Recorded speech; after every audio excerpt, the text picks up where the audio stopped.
SC వర్గీకరణను వ్యతిరేకిస్తూ August 21న Bharat బంద్కు పిలుపునిచ్చినట్లు మాల మహానాడు జాతీయ అధ్యక్షులు తాళ్లపల్లి రవి తెలిపారు.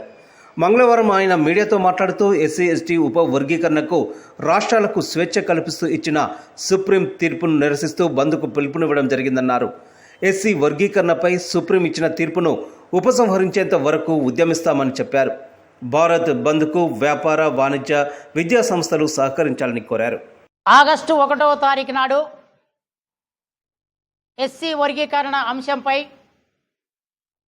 సుప్రీంకోర్టు 7 సభ్యుల ధర్మాసనం ఇచ్చినటువంటి తీర్పు ఇది రాజ్యాంగానికి అనుకూలంగా లేదని చెప్పి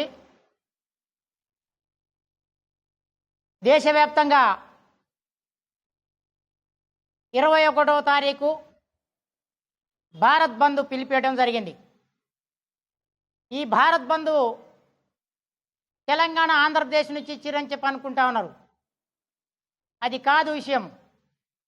భారత్ బంద్ అనేది రిజర్వేషన్ బచావో సంఘర్షణ సమితి అనే సంస్థ ఉండి వాళ్ళు భారత్ బంద్ ఇచ్చారు. ఉత్తర భారతదేశం మొత్తం కూడా ఈ బంద్లో భారీ ఎత్తున పాల్గొంటా ఉన్నారు. దానిలో భాగంగా 2 రాష్ట్రాలు కూడా భారీ ఎత్తున బంద్లో పాల్గొనబోతా ఉన్నారు. దానికి కుల సంఘాలు, మాల మహానాడు, ఎస్సీ వర్గీకరణ వ్యతిరేక పోరాట సమితులు, ప్రజా సంఘాలు, అందరూ ఎస్సీ ఎస్టీ సంఘాలని కూడా రేపు రోడ్ల మీదకి వచ్చి శాంతియుత నిరసన ప్రదర్శనలు చేస్తూ స్వచ్ఛందంగా బంద్లో పాల్గొనాలి. అందరూ కూడా విద్యా, వ్యాపార, వాణిజ్య, ప్రభుత్వ, ప్రైవేట్ సంస్థలన్నీ కూడా మాకు సహకరించాలి. శాంతియుత ధర్నాకు శాంతియుతంగా చేస్తున్నటువంటి బంద్కు మీరందరూ కూడా మద్దతు ఇవ్వాలి. ఇన్ని రోజులు మా మద్దతును తీసుకున్నటువంటి ఇప్పుడు మీ మద్దతును మేము కోరుతా ఉన్నాం. మాకు మద్దతు ఇవ్వాల్సిందిగా మేమందరినీ ప్రార్థిస్తూ ఉన్నాం. అదేవిధంగా సుప్రీంకోర్టు జడ్జిమెంట్లో 341 ఆర్టికల్ ఏదైతే ఉన్నదో ఆ ఆర్టికల్ని ఏదైతే కులాలు ఏదన్నా చేర్చవచ్చు, లేదంటే ఆర్థికంగా అభివృద్ధి చెందిన కులాలను ఆర్టికల్ 41 నుంచి తీసివేయచ్చు.